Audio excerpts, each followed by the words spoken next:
Hello everyone, আসসালামু আলাইকুম। দেখেন, এটা আমাদের কুমড়ো গাছ। তো ছোট ছোট কুমড়ো ধরতেছে।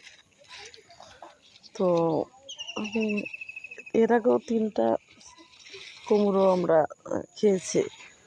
তো আবার ছোট ছোট ধরতেছে আপনার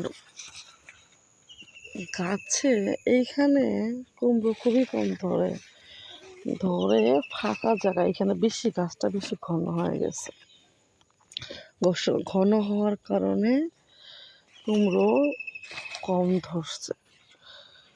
তো গাছ লাগালে গাছকে যথেষ্ট জায়গা দিতে হয়। তো জায়গা পেলে ফল বেশি ধরে। বেশি ঘন হয়ে গেলে সেখানে রোদ, আলো বাতাস খুব কম পায়। এখানে একটা কুমড়ো ধরে আছে, তো খেয়ালই করিনি। এই যে দেখেন, এখানে একটা কুমড়ো ধরে আছে মাঝখানে। তো ঘনের জন্য দেখা যায় না অবশ্যই যে কোথায় কুমড়ো ধরছে, কোথায় ধরে নাই। তো এখানে একটা কুমড়ো নষ্ট হয়ে গেছে।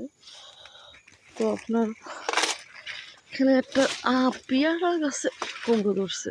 দেখেন, পেয়ারা গাছে 2টো কুমড়ো ধরে আছে। এখানে ফাঁকা জায়গা পেয়েছে, তার জন্য গাছে অনেক পেয়ারা অবশ্য পেকে বসে,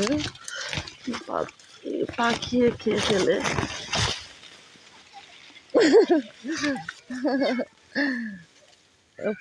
উপরে মনে পাকা আছে। এই যে একটা পাখি খেয়ে ফেলছে পেয়ারা। তো ওইখানে একটা গাছ, কুমড়ো গাছ। তো ওইখানেও একটা কুমড়ো ধরে আছে। এটাতে আবার অনেকগুলো কুমড়ো এর আগেও ধরছে অবশ্যই।